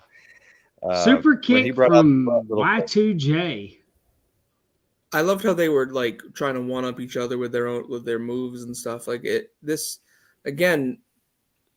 I mean, people shit on Jericho now, but I still think the guy can go. And look at Charles Robinson selling. I mean, and Robinson that's a sign of a great referee. That I mean, the referee's helping tell the story there. Mm-hmm. Charles Robinson he is still so good. Well, and it's a good rivalry between, Jericho, who emulated Shawn Michaels, and looked up to him, and now it's, I want to defeat you. And so, like you said, doing the same moves, or doing each other's moves on each other. And like I said, I mean, these two, I think this is a really great rivalry and again, they did it in 2003. It came back in a couple years, but, Sean has always been Chris Jericho's idol. So I think that's kind of neat how they've done the storytelling of, him wanting to overtake, be better than his idol. The backstory to this match was really good when they did the opening package to it, and they were showing showed Sean in his Rockers gear, and they showed Chris in his early gear. Mm-hmm. They were the backstory was really good, and the chair shot that the wife took, the chair shot looked really good. The way they shot it when his wife got hit with the chair at ringside. She did. I thought that was Stacy Keibler. Was that Stacy Keibler? Somebody. Sean's wife got punched in the face for real. Oh, well, yes, the chair shot this year. Oh, well, that chair shot that Stacy Keibler took looked tremendous. Yeah, the one that was in the We were talking during the montage, and I have it in a very small window. So I mean, I just think people don't appreciate Jericho's athleticism. He's definitely in the NHL. Like, he has genes that are pretty athletic, and he shows it here in the ring. Do I feel like he is HBK caliber? Well, I don't know. They're different wrestlers. He doesn't fly off the top like HBK does, but he does do crazy stuff where he'll flip off the rope backwards and do stuff like that. So they're just very different. I consider Jericho more of a Owen Hart type wrestler, honestly, than a Shawn Michaels type wrestler. That's a great way to put it. It is. That spot right there where Jericho kicked Robinson into the ropes and Shawn fell off. I don't think I've ever seen that since then. And that's Bobby's absolutely right. I've actually done that spot in a match before. You had the guy kicked you, and you really? Yeah. That's awesome. shoved me into the rope stuff to do that. But I'm sure that's where they got it from. Chris Jericho. I mean, Chris Jericho takes some crap for a lot of things, but man, Chris Jericho's still doing it. Mm-hmm. Still looks good, and Chris Jericho's putting over younger talent. I mean, who would have thought that he would have beat Adam Cole? I mean, Adam Cole would have beat him not once but twice. Yeah, that's right. Yep, he put him over. That was again on this. I can't even remember the kid's name that beat him. Action Andretti. Yeah, Action Andretti. Ricky beat him too. Ricky Starks beat him too. It looks like he's getting ready to have a program with Sammy Guevara too. He may elevate Sammy on this deal.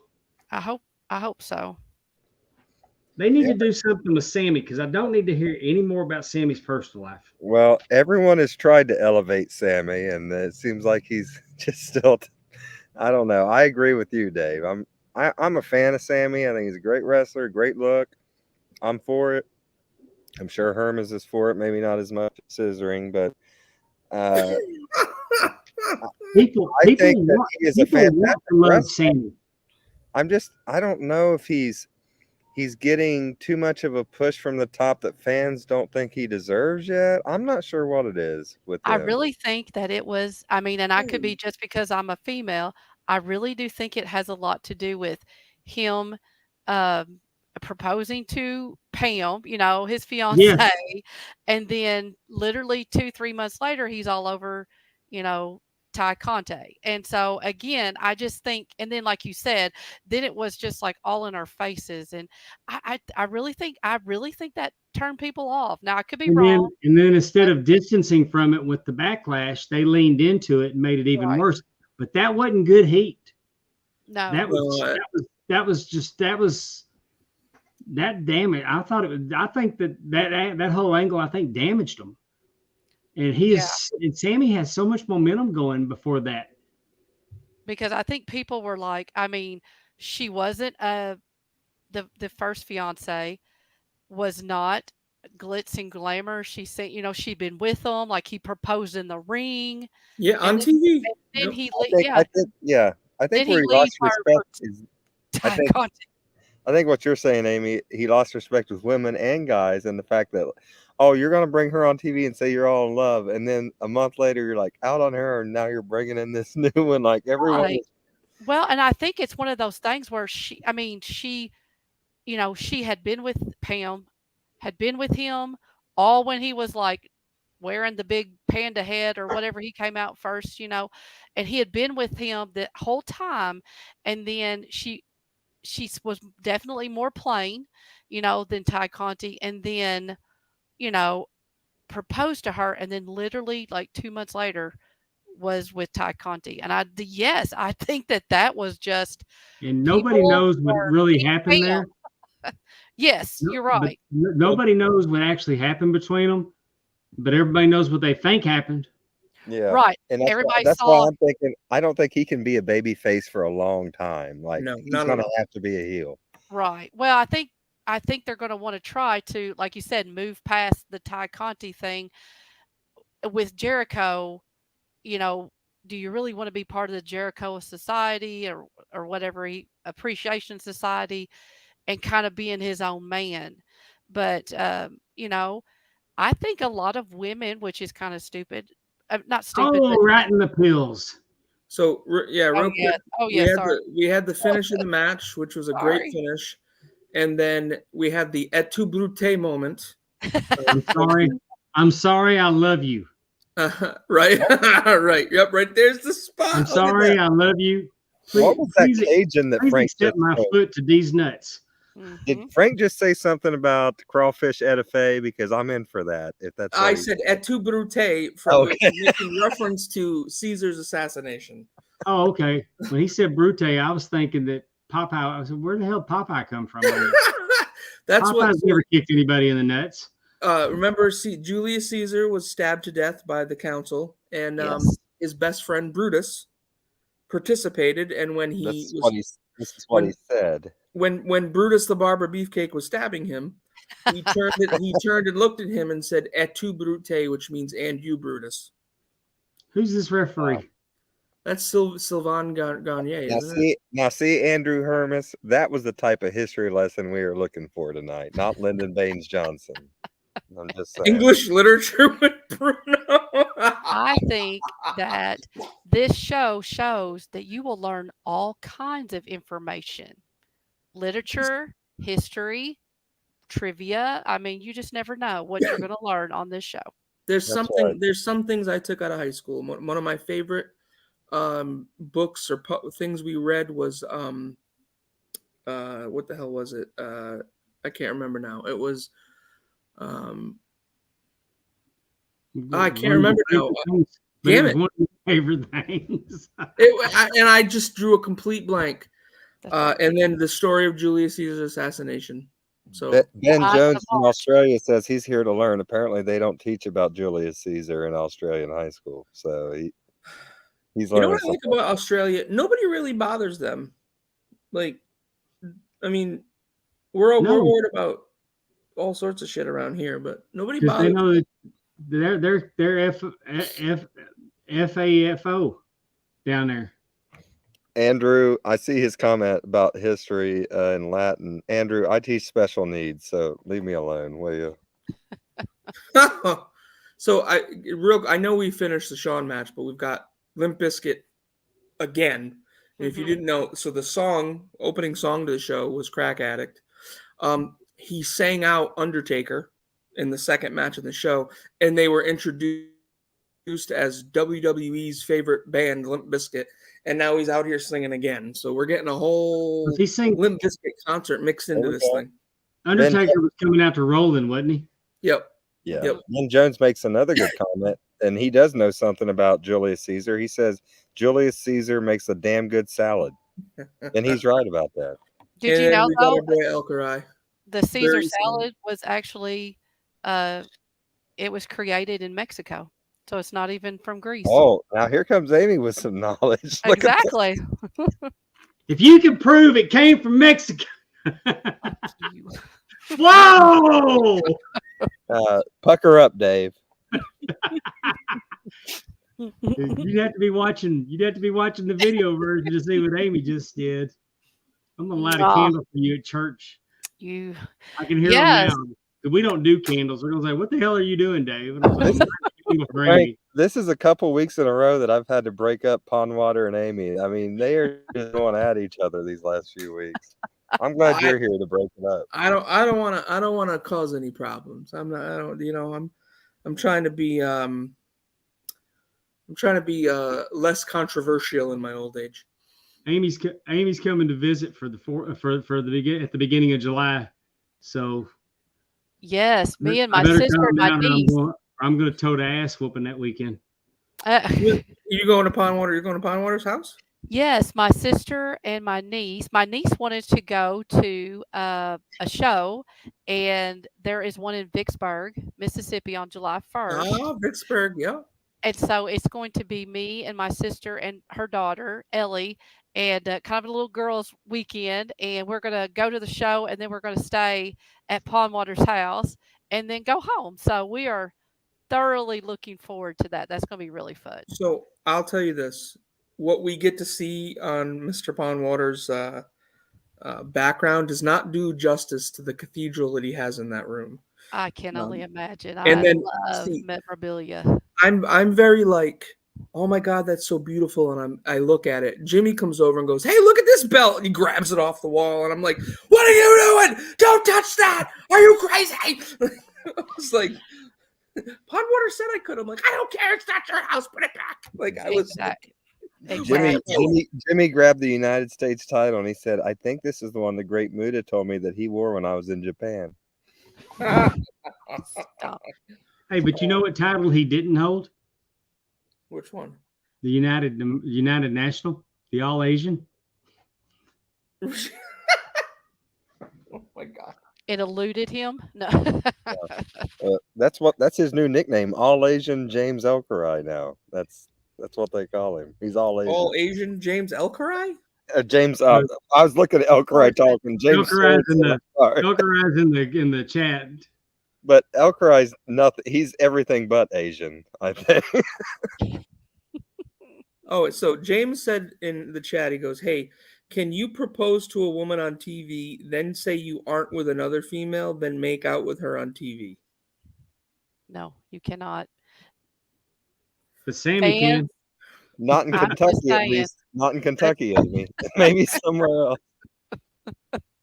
I'm just saying there's lots of women out there that, whatever, put up with a lot of stuff, put their man through college, be there during the hard times. Then they turn around and leave them for someone else. See, not only do I like wrestling, I like crime stories, and that's a lot of what I watch on First 48. And oh, sweet Jesus, I love those shows.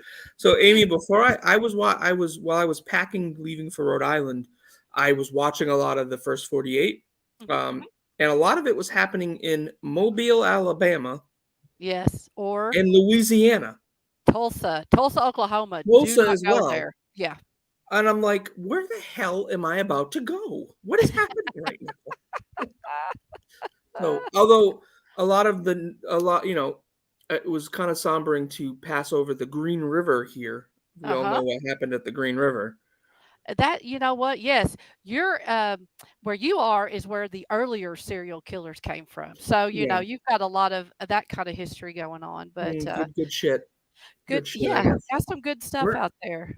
Now that you're a resident of Washington State, where are you at on vampires? Do you like them like Dracula, or you like them sparkly like Edward? What the fuck? Let's talk about the cat fight girls that are coming out right now. Oh Lord, the pillow fight. Yeah, this is stupid. This is just stupid. Yeah, I mean, it is. Well, I could have hit you with, well, would you rather? Oh my, yeah, she's got some boobies. Anyway, sorry. Would you rather have everybody believe that you slept with your sibling, or sleep with your cousin and nobody ever knows? He doesn't have a sibling. That's hard. Well, I can tell you, I would. God, that is a hard one. Because I don't want to sleep with anyone that I'm related to. Right. So if they believe that you did it, or you actually did it without anybody knowing. I would rather somebody assume and believe that I did something that I didn't do than actually do it. Frank, love just move down here to West Virginia with me. People will assume it, and you can do it, and they won't care. So it's What Oh my I have to say, that's a fun. How close is the cousin, Andrew? Hey, that's a good question because I'm If it's just like my saying sixth third, fourth, cousin, I'm fifth. okay. If it's Yeah, like you my know. sixth cousin, Elkerai I'm says he wants to hear me answer. F off, Elkerai. Listen. Oh man, we're off the rails. I don't know. Your brother's kind of cute, Justin. No, just kidding. That's because you look like me, Amy. there it is. Stacy Keebler's out here right now. Listen, Elkerai, as a special needs teacher, unfortunately, I've had to deal with this issue on more than once. So let's just leave it at that. So is that really a thing in West Virginia? Like, is that really a thing? No, I've never seen or heard of it. They always talk about West Virginia as where that shit happens. I know. Yeah, Well, because you do that, you don't tell anybody. I think it has to do with just where the Appalachian Mountains are, and you know, there's definitely a lot of limited education or resources maybe West in the Virginia mountains. is one of the worst education states in the country. It's one of the worst everything in the country. But I do think it has a lot to do with the mountains being there. Well, I will say I think there was a show that came out not too long ago, like something about the whites that are from West Virginia, and they were extremely redneck crazy, kind of like that Buck Wild that was on there on MTV back in the day. I remember that. A bunch of West Virginia kids that were just redneck and crazy, and I think people see that and they think, but you know, the state of West Virginia actually became a state because they were separating themselves from Virginia to not be a part of the Confederacy. So it actually began as almost a liberal state, I guess you would say, a non-slavery state. And it's went a long way from there, I guess. That's the history of West Virginia. We're done with that. All right. Another history lesson for all our fans out there. I was into this match until Coach's pants came down. Wait a minute, Coach Rosie or Coach? No, Coach Jonathan Coachman. I'm sorry, the whole pillow fight bullshit that was going on. Because I know Coach Rosie's I closed the window too soon. Yeah. Yeah, so let me tell you something about Coach Rosie. It was Double or Nothing, I believe. Double or Nothing in Jacksonville 2021. And we were all at the pool, and Coach Rosie says, I got to go to the bathroom. So they tell Coach Rosie where the bathroom is. He walks through, drops shroud, not realizing that behind him, he can see through the door. So he just takes his clothes off when he goes into this room. And I'm like, wait a minute, he had to pee. Why do I see his naked ass? Well, so basically, Coach Rosie is one of my special needs kids because I had a kid that dropped his pants when he'd go in the locker room or in the bathroom every time, and the other kids around him would be like, "Oh, we're gonna leave." Let's get to the real question of the night. You like your vampires Dracula or Sparkly? Yeah, he never. Speaking of dropping their pants, there's a random question from Efren. Oh, Efren, I love him. I would say sparkling. It would be my answer. I don't know what everyone else feels. So Booker T's on my screen right now. Well, Dave, as we've said it all. We've said too much. I think. Yeah, we have. We're desperately out of time. That's right. Leave them wanting more, right? To know Sparkly or Dracula. So hey, if anybody, we're recording this on the June 15th. So anybody that's listening to this before Saturday and Sunday, if you're in Arkansas or Louisiana, I'd encourage you to come out and check out Bayou Independent Wrestling. We'll be in Fountain Hill, Arkansas, Saturday night. Bell time's 7 o'clock. Doors open at 6. Tim Storm will be on the card. Caleb Conley will be on the card. And then on Sunday for Father's Day, we're going to have a matinee show in the early evening in West Monroe. Again, we'll have Caleb Conley and Tim Storm on the show. on the event. Legendary referee James Beard will be there too, so I'm not carrying the load myself this time. I get to work with one of the greatest referees to ever do it. I'm excited about that. And somebody said, "You're gonna do a wrestling event on Father's Day?" I'm like, "Well, yeah, it's my day. Why not?" And the most important part, Dave, if you go to the show, not only will you see Dave and James Beard and these other people, but Teppy will be selling some Pondwater Deer merch, and you can meet the real star of the show, Miss Stephanie Miller. So there's that too. A saint. She is a saint. A saint. Standing Oh, yeah, right by the speaker. I truly don't deserve her. So, She's a saint. yes, go see Dave here coming up. I am getting ready to go to bed because I got to get up in 5 hours to get on a plane and go to Houston to watch my beloved Cincinnati Reds, who won 5 in a row and are a game and a half out of first place. I just want to say. So Well, I got to get up in 5 hours and go to work. So boo freaking who.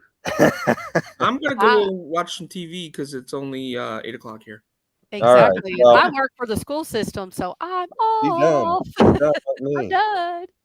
So Well, I just Frank- want to say, go ahead, Dave. Oh, I'm sorry, Frank. God bless you for donating to Josh's Yes. benefit. We've had a great time with you tonight. Mhm. Appreciate what you brought to the show. Had a good time watching that match. I had forgotten just how good that match was. I mean, when I think great WrestleMania matches, that one always eludes me. And I mean, man, it just makes you really appreciate. I mean, I already appreciated HBK, but it really makes you appreciate how great Chris Jericho has been for a very long time. Yep. Oh, absolutely. I mean, I appreciate you guys letting me join. I appreciate you auctioning off this time for Josh. I met Josh only a few times, talked to him on Twitter and things like that. But I know how amazing he was, and I know just how incredibly unexpected this was as well. It doesn't make any of that easier, and we love him and we miss him. And I got to do something amazing because of my donation to that. But at the end of the day, I hope that money suits his family to the best of their ability. So this is really for Josh tonight. Well, I just want to say thank you, Frank, because I know you said you got to do something amazing, but you've hung out with us a lot of times and you didn't have to make that donation, and you did. And I want to say thank you from Carla and, all of Josh's family. It was just amazing how much money we was able to raise. I think the original thing was 14,000, and then after the auction, we got it up to around 17 or 18, something like that, I think. Yeah. So just great.